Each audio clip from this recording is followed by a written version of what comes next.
PA, which is a physician's assistant, but that'll be after I go to Salisbury University. So I'll finish that later. Oh, I played baseball. Well, I did play baseball, but anyway, I played baseball here too. So yeah, loved it with him. He was our rival. He went to Parkside. That's right. I'm Kyle. I did go to Parkside. I'm a junior at Salisbury. I play baseball. I'm an exercise science major. And after I graduate from Salisbury, I plan to go to PT school. And I hope to kind of work with athletes after that, rehabbing people with torn ACLs, shoulder surgery, stuff like that. Just because my biggest thing is sports. I love sports. That's it.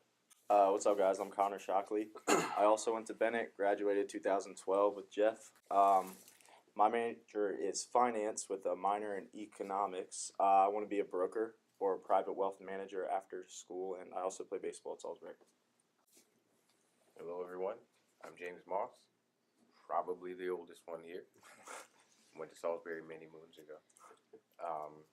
I'm in the United States Marine Corps, also in a band with these fine gentlemen. Got a lot of things going on in my life right now, a lot of exciting things. Many of them you guys will experience later on. So, him. Hey, I'm Cameron.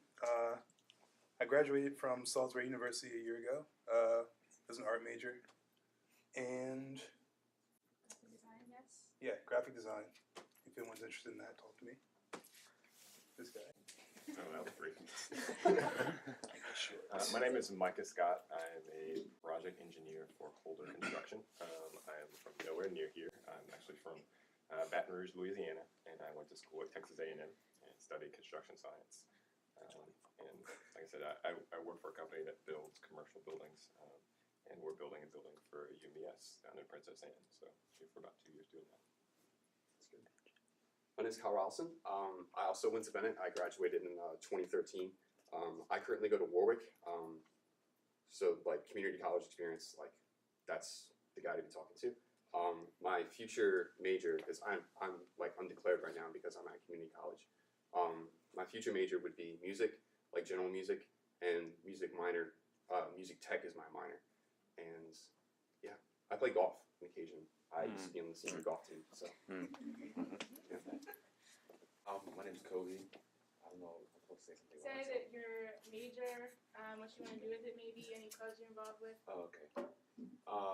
Not Kobe Bryant because I'm trash at basketball. I'm a physics and engineering major at Salisbury.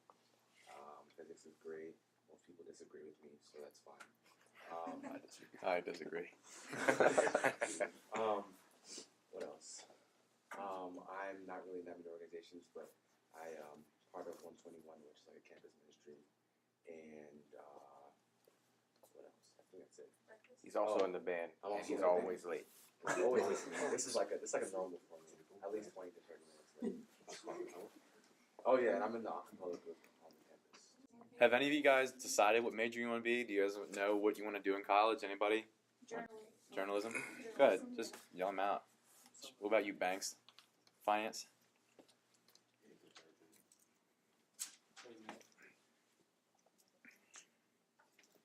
I got one for Connor. What factors help you choose to get that?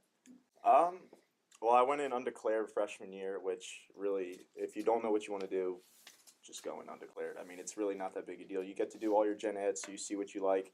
And then I took my first finance course actually not till last winter, and I really liked it. So I was like, you know what, I'm just going to go for it. And I'm in 3 right now and absolutely love it. So, I mean, really just find out what you like to do. Like, there's no problem going in not knowing what you want to do. I know like there's a lot of pressure to go in or know what major you want to do, but it's not that big a deal. I mean, I know people who've changed their majors 3 or 4 times. Like, going in undeclared is not a problem at all. Let's see. Yeah. In your job, do you use a lot that you learned while earning your degree? Those of you that have graduated or are working and going to school. Thanks for asking.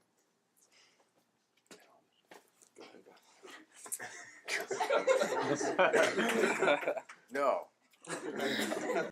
My job in the Marine Corps is an embarkation specialist. So, layman's terms, I'm a deployer.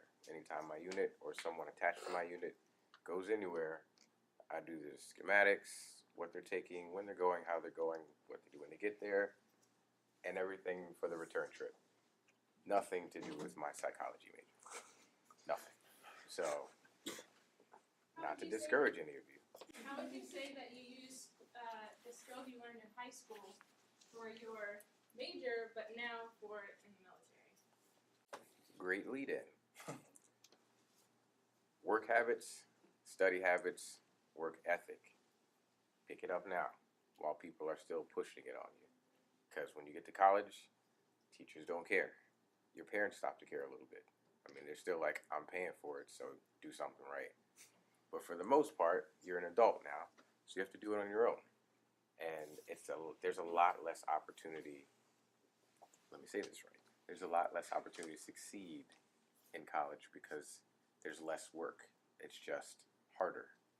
So here you've got projects, homework, exams, quizzes, all of the extra stuff. So if you slack in one area, you can make it up in another. When you get to college, you have 4 exams. You might get homework. So if you bomb one of these, you're up a creek already. And no one cares. Your teachers aren't going to come to you afterwards and say, hey, you messed up. What happened? They're just going to assume you did it wrong. So learn to study well now. Learn to do good on your classwork and your homework now. And find other people that want to succeed and add them to your friend group. Don't be around people that are failing class and when you're supposed to be in class or trying to go see that movie or go hang out somewhere else, because very easily you can be doing really bad and be the only one who cares. Real life. To add to the question of do you use your things you learned in college in your actual job, since I went to school in construction science and I'm in a job where I'm in construction now. I'd say yes and no. Yes, there were a lot of like skills that they taught me, or like I guess trade things they taught me of how a building goes together that I actually know and learn and work through in my daily job. There's a lot of things that they could have taught me that they didn't teach me, and that's unfortunate. But the biggest thing they teach you in college is how to navigate diverse and hard situations, and that's the biggest thing I took with me to actually use in my career. I don't go back and look at my college notes for a lot of things, but learning how to figure out how to do college helped me figure out how to do my job. I think what he said was really important. I wish when I was in high school I had this for myself, because it's easy early to get into a jam. Like, you might think, oh, there's only 4 exams in each class, and that's only grades you have. Yeah, it's good and all, it's less work for me, but it stinks because because you don't know what to expect in your class. So if you do poorly on that one first exam, like you said, like even a 70, your chances of getting an A out the door. So like, it's really important to get good grades in your exams and really push the work ethic kind of deal, because it does count. Because I wish I really would have learned that here and like actually taken advantage of getting some practice here before I went to college, because like you said, nobody cares beside yourself. I mean, I learned sacrifice too. That was one of the big things that I never really did in high school. I was, it was him and I, we goofed off, our whole class, we goofed off all the time. We just kind of did whatever we had to do to get by in high school, but it didn't pay off for us in college, because your GPA really cares. So for me, like if I'm going to enter into the respiratory therapy program, I have to have a certain GPA to get into that program, and you're fighting against hundreds of other kids and other students that are getting to the same program, and there's only 30 spots each year. So if you don't get into the program that one year, like for me, there's only 30 seats open in the program, and 200-300 people apply. So if you don't get into the program that year, you have to wait an entire year to apply. So that means another 2 semesters of school you have to pay for. So it really helps to get, like you said, get a high GPA, really do hard work. It pays off, and it will. I promise. And I would say time management would probably be one of the biggest things to adjust to when you get to college, because you're not in class. Like for you guys right now, you're in class from 8 to 3 is school pretty much. When you get to college, you may have 1, 2, maybe 3 classes a day. So for instance, today I was in class from just 11 to 12:30. That's it.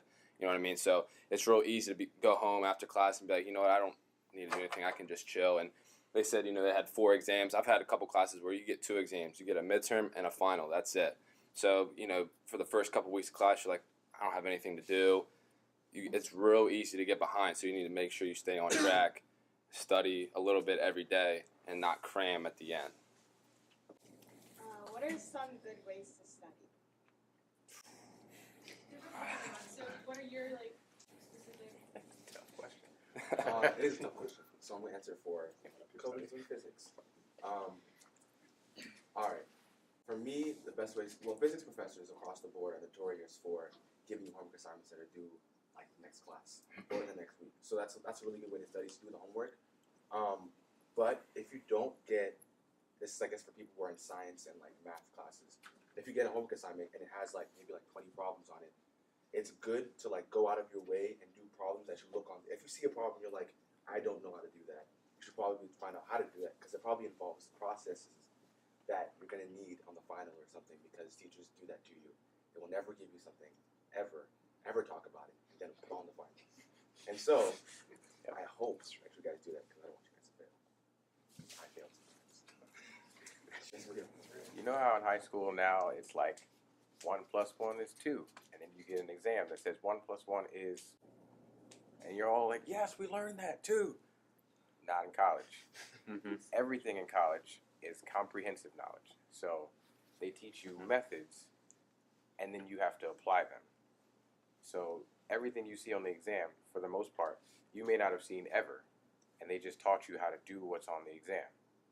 So like he was saying, go out of your way when you're doing homework and you're doing take-home quizzes and any kind of projects to really grasp the knowledge. You should try to get to the place where if you had to explain it to somebody else, you could teach them the work that you're learning.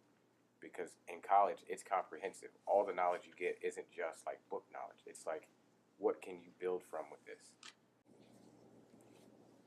To sort of go off that comprehensive knowledge, I know for me and a lot of other business majors, we use real world examples all the time to learn. I mean, for me in my investments class right now, we're watching the stock market and how it's moving up and down. And while that's fun, at the same time, because it's not our money that we're actually using, which is also key, be smart with your money.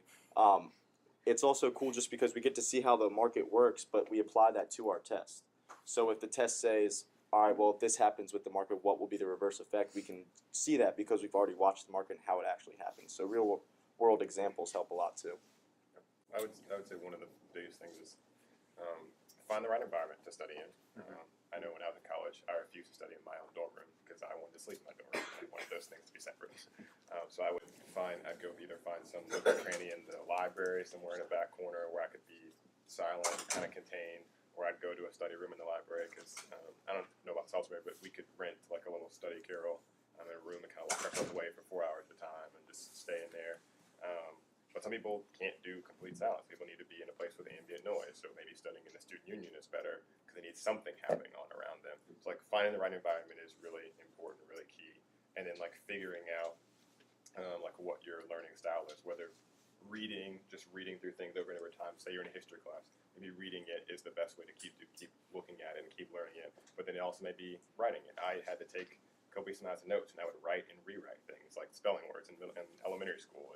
I would do that kind of thing. So you have to figure out what your study style is to be able to study effectively. Like it's very individualized, and it's going to take you a while to do it. You're probably going to mess up a few tests in the process of figuring out what your method is, but you got to kind of figure out what your right environment is and then what the style that goes with it. That is a good thing, though. Is your first year, definitely, but and also into your second year, are going to be all gen eds, all classes that everybody has to take. So you have time to figure out how to study. You have time to figure out, what helps you and what doesn't help you out. So one tip I have is don't be last to raise your hand and ask questions.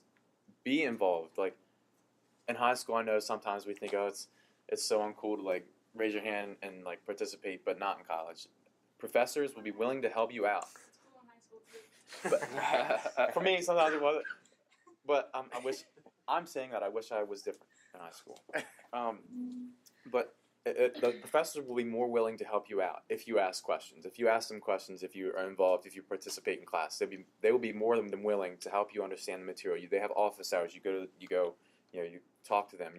One other thing is get with people that in the same class that you're in and study with people. It's much easier, like you said, to teach. If you can memorize the stuff and like get common knowledge from everybody, and then be able to teach it to somebody else and have somebody there for you, that helps a lot. Especially like for my major respiratory therapy, I have to take organic chemistry, a lot of anatomies, a lot of that stuff. It's not fun memorizing all the body parts, all the bones, stuff like that. But when you have somebody else helping you out, like quizzing you, keeping you on track, it definitely helps to have somebody there to support you with your studying. And that's a good point to go off of. If you put forth the effort first, professors and teachers alike are more likely to help you if you show that you're trying, because they want to see that you're generally interested in earning a good grade in the class, not just trying to skate by. As Jeff said, a lot of people do in high school. I did it. Most people do. But if you learn these habits now, I offer to stay after school. I haven't stayed after school once since I've started. And, like, it's there. It's the opportunity's there. You guys just have to ask. So once you develop these habits in high school, it helps carry over into college, and you won't have that gap period where you're trying to figure out, oh, should I raise my hand? Should I go see a professor? Introduce yourself to professors. It'll help a lot. It'll bump you up sometimes to the next letter grade because you have shown that you want to get a good grade in the class because it matters to you. So just something to think about. I don't mean to keep speaking, but one thing you will find is that a lot of professors are actually really cool too, and they have connections. So later, like when you apply for a job, I know a lot of the professors that I have really tough ties with PRMC. So for me, being an RT major, I might want to work there. So get involved with your professors too and make friends with them so that way they can at least refer you to somebody and help you out. It helps to have relationships with your professors and people that have high places of ranking. Cool. Another question. Was it difficult balancing sports with schoolwork? Yes, especially being in season. We're in season right now, and a typical day is we get up probably about 7:30. We'll have 8 o'clock lifting, depending on your schedule. So for me, I have classes I think at like 9:30, so I go from lifting straight to class. After class, I go try to get something to eat if I can. Then I go to treatments from about 1 to 2. Then head out to the baseball field around 2:15. Practice starts around 3 o'clock. We practice probably from 3 to 6. Go get more treatments from 6 to 7. Go eat, and then the rest of the night is spent studying. So it is a lot, but at the same time, I think it helps you stay on track because you have no time to really do other things and get involved in bad distractions and stuff like that. So I like it. I love it, and I think it's great. What about you? Yeah, if you're serious about it, I know for one strategy that I've kind of adopted after freshman year is I take usually 3 more credits, sometimes even 6 more credits in the fall than I do in the spring, which for baseball is a spring sport. So that allows me to bust my butt in the fall where we're just doing maybe 3 weeks of practice, 4 weeks of practice. Yeah.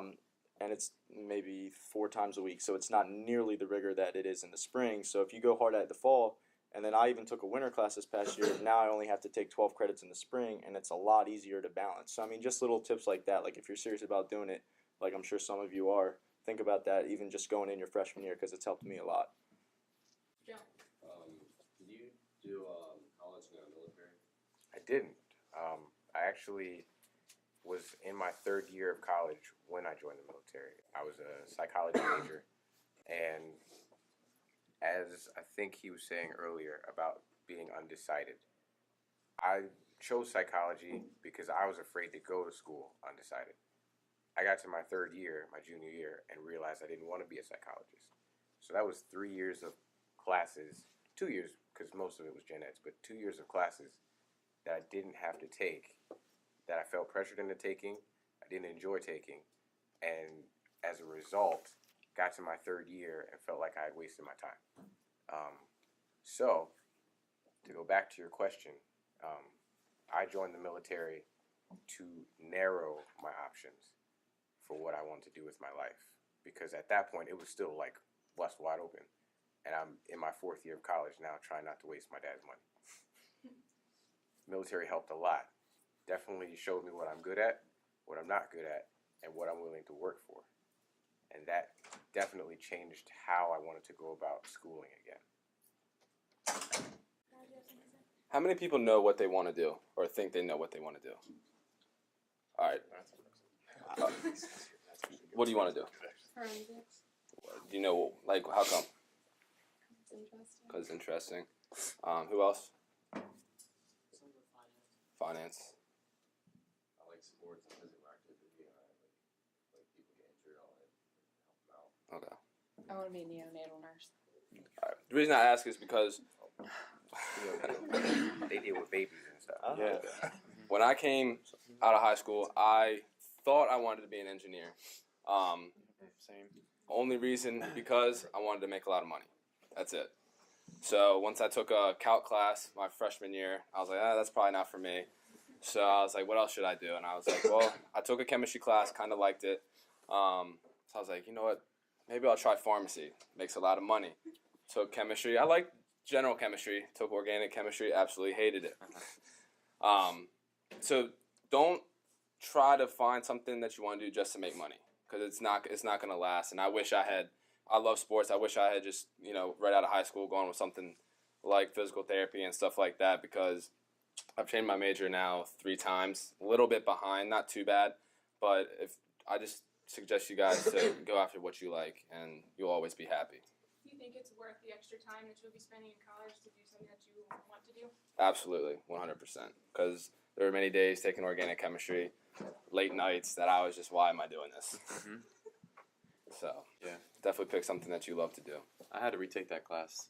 And it stinks. It's taking it twice. So like I went through the dread one semester, and then I had to go through that same wanting to, like, I don't know, insert painful self-inflicting action there. And that's what I wanted to do every single night. To piggyback off of what she was saying, find something you want to do, because, like, even for her as a teacher, for me in the military, for him doing communications, it's going to be something where there are going to be good days and bad days, and you might end up doing it for the rest of your life. So you want to do something you would like. If it takes 10 years for you to get through college, that's 10 years of preparation for the rest of your life to be able to enjoy what you're doing. If that's worth it to me, as opposed to like getting a 4-year degree and jumping around jobs that I don't like or things that I don't want to do for a paycheck. Because unless you're making millions, there isn't enough money out there to make you happy in what you're doing for a long time. So take the time, however long it takes, to figure out what it is you like doing, what it is you're passionate about, you enjoy doing, and then put your efforts into that, however long it takes for that to be something that benefits you. Yeah, find something that you want to do even on the bad days. I think he's right about the money thing. Like, you think of any sports player that makes, whatever, Marshawn Lynch, he's been in the news lately, like, he makes, what, you think 10, 12 million a year, maybe? Something like that. But you can't tell me that even though he makes that much money, he still has bad days. Like, days he doesn't play well, whatever it may be. And as even a heart surgeon or something like that makes millions a year as well, or hundreds of thousands of dollars, you can't tell me that there are bad days when somebody dies or something like that. They all have bad days. So you gotta, like he said before, you have to really understand it. Pick something that you like and love, because there are going to be bad days that you're going to come across, and it's the reason why you do that, why you're in that field, that really counts. Because on those bad days, it's the only thing that's really going to help you out. There are no jobs that are below you. You're not too good to work at McDonald's, because I tell you what, every job is a stepping stone to your next job. This job is a stepping stone for his next job. So don't say, oh, I'm too good for this. Oh, I hate this. What? We were gonna talk about A friend of ours. yeah, JJ. So we have a friend named JJ. Having fun on this. No, it's fine. It's fine.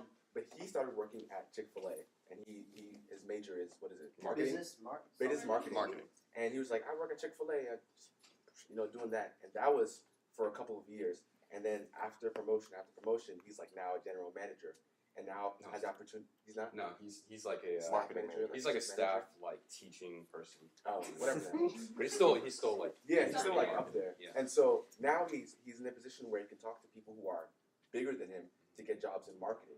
So now he's like fully involved in wanting to do marketing at Chick-fil-A, and so he's gonna make whatever amount of money he wants to make, because he was like, I'm gonna cook some chicken in a fryer. And so like, nothing's really above you. I can't say that for physics. I can't walk into a McDonald's and be like, I'm gonna become a physicist for McDonald's. It doesn't work. But still, if it makes your ends meet at the time, it does. And you can get references. As we were saying, build these connections, like, now, because you're going to need them. At the same Chick-fil-A, I started as, I'm going to make some chicken. And I ended up finding out what I wanted to do in school for later on because of working there. Because I started as a team member and ended up being a manager there and like shift manager. So I'm scheduling and all that extra stuff. The people you see walking around in the button-up shirts that don't really do too much, I was one of them. And I enjoyed it. I enjoyed working with people. I enjoyed talking to customers. I enjoyed scheduling people and all of those things, and found out that I like business management. Didn't know that was going to be something that I wanted to do in college. I did 3 years of psychology. Felt like it was a bust. But now I can go back to school, got all my gen eds out of the way, and do business management classes, get that paper, and have that experience. So test things out, try things. And if you have to start at McDonald's or Chick-fil-A or doing something dumb that you think might not be what you want to do, explore that for the time that you have, because you never know what will come out of it. You never know what opportunities it'll bring. If you have questions, You guys have ask any them. other questions you want to ask? This is your time. Oh, do AP credits transfer? Yes. Yeah. Yes. Take them. Take them. Take them. Take them. English and history. English and history. Take them and get them out of the way. Gosh darn it. Take them all. No, like sit, but on the real. Take them. That's what I would. That's if there's one thing that I wish somebody told me, take AP and like take it seriously. Take your AP courses and AP tests or whatever, and especially in English and history. God, they stink. Yeah, and I would agree with that. I went to school in Louisiana in high school, and Louisiana is number 46 in the country for education. So, like, I didn't even know what I didn't know when I was in college. Something like that. So, but there were only a few AP and like Ivy credit courses allowed at my school. So I only took a couple of them. But if I had known how much they could get you out of classes your freshman year, and that's money in your pocket that you're not having to pay for a class and time in your life that you get back from not sitting in a class that you don't want to be in. These things are easy. Just make sure that like you know the requirements for the colleges that you want to go to, so that you know what score you have to get for it to count for anything. Because not all the scores count for something. Put that out there. Yeah. Just make sure you know. Yeah, and it's what $85 to take an AP course, AP test. It's As opposed to like 300. It's well, and a semester's what well, it depends what school you go to. $7,000, $8,000. The number can rise up to 40. So, 85 or 40 grand. Take a pick. Clean your rooms. Yeah, exactly. And take advice. And well, you guys are gonna hate me, but listen to your parents. One thing I really wish I realized that my parents did know a lot. And as much as I didn't want to admit it, as much as I wanted to be rebellious, they did know. And like he said, they'll help you out later too. But and take advice, especially if I was a biology major, and I took microbiology, horrible class. I took cell biology. That's another bad class. And I was like, I'm sitting there thinking, how am I going to get to medical from this? And if it wasn't for somebody else that I didn't really want to listen to say, look, change your major to respiratory therapy. I was like, no, I don't feel like going through the time to change it. I don't really feel like taking the classes over. I'm a year behind, but I'm going to be a registered respiratory therapist in 2 years. My starting salary would be $70,000 a year, and if I want to be a PA, so that's 2 more years after this. I would love to go to UMS, but say I wanted to stop or something catastrophically happened or whatever, and I had to stop at being an RT. I have a job, so. Take advice from people, because if it weren't for that one dude telling me, change your major, I would not have been an RT. Wouldn't want to, wouldn't think about it. But now I'll have medical experience coming out of college. I'll have connections at the hospital. I'll have job options. It makes it easier to get where you're going. So take advice. Disclaimer: Jeff doesn't like microbiology or cell biology because it's not what he's passionate about. Exactly. He doesn't like it. It's not awful Exactly. for everyone. You're exactly right. But for anatomy, I don't even have a class in anatomy, but I opened my book the other day just because I loved it that much. I love studying it. I love everything about it. To me, it's interesting. I love it. I'm a big hunter, so I can skin deer, do whatever you want. I love blood and guts. It's me. So, that's fine. Yeah. My boy's squeamish. Hey, praise the Lord. It's all right. It's all good. It's okay. But hey, that's to each his own. But like I said, I love that stuff. So do do stuff you're passionate about. It makes it so much easier. And that's one thing. One study habit, and study tip. If you love to do something, it shouldn't be work. It shouldn't be studying. It's just doing what I like to do. So for me, studying anatomy, I love it. I'll do it all day. Whatever. And even if you're in a major in general that you really want to do, there will still be classes that aren't that fun, that you do have to study, and it's not going to be the best time of your life. But it's going to be worth it if you're passionate about your end goal. Just something to think about. It's not always going to be, unicorns and butterflies, but it's worth going through the thorns because you know what's coming, and it makes it worth it. So I'll just jump out there and start talking about college costing money then.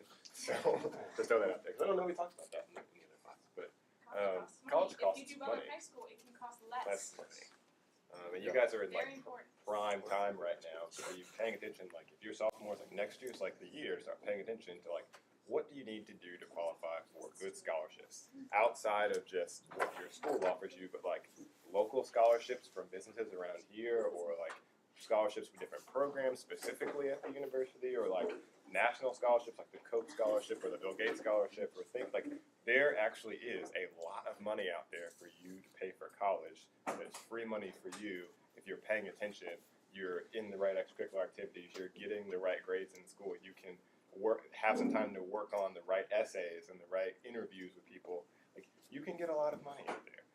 Because I can't speak to how much Salisbury costs, but I went to school at A&M, and A&M costs $8,000 of tuition a year for an in-state student. No, not a state student. And it costs $24,000 a year for an out-of-state student. That's a lot of money, and I didn't have it. My dad looked at me and said, "You can go where you want, but I can't help you." So, That's real. and it was real, it was extremely real. and I had to figure that out. And thankfully, I had been doing a lot of work when I was a junior and senior in high school to get scholarships and hunt that kind of stuff down, and talking to the university and finding out what they actually offered me to be able to make the right choice. And in my situation, going to LSU, which is 25 minutes from my house, would have still cost me about the same amount of money in loans every year, so I made a choice to go to A&M instead.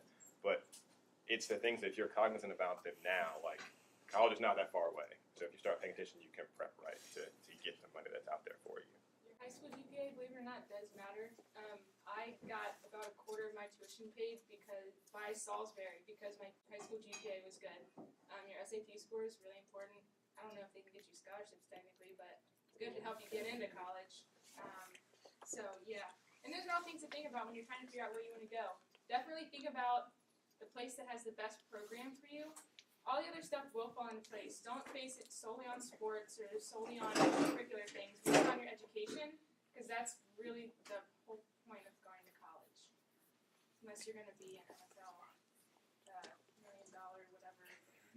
Start from the top down. My parents are really big on going to the place. I have two older sisters who also went to college. My parents are really big on going to the place for your program, for what you want to do. And I had done theater in high school. I really loved that, and built sets and did lights and sound. And so that's kind of how I knew I wanted to go towards the construction vein of things, and how I stumbled into, construction science is a real career. I can actually do this and make money in it. Whereas working for a theater, you really can't make money. That's not the point. But I started from the top down, trying to figure out what schools were really good for construction science. Happened to stumble upon Texas A&M in that process, they were a really good school for that program. And then I visited and made that choice, and even still was a little nervous for a few months about what financial offers I was getting. But I don't rule anything out just because you think the school's too hard to get into or it's too far away or anything like that. Start from the top down, invest in your program, and work your way back down from there based on the requirements and needs that you have. Just to just go after that. I know when I was looking at my list, Salisbury for engineering and physics was at the bottom of that, the very bottom, the pit. At the top of my list was Johns Hopkins, MIT, and a bunch of other really big schools, and University of Maryland and stuff like that. And so just to pressing you guys now to really get into those scholarship things, because it'll matter.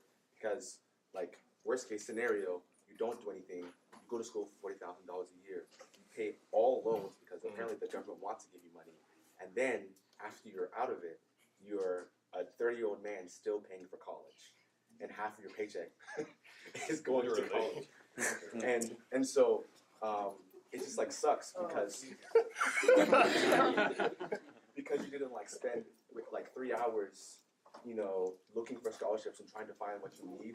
You're gonna spend next like 15 years of your life paying something off, and so just to like put that in perspective for everybody. So, yeah.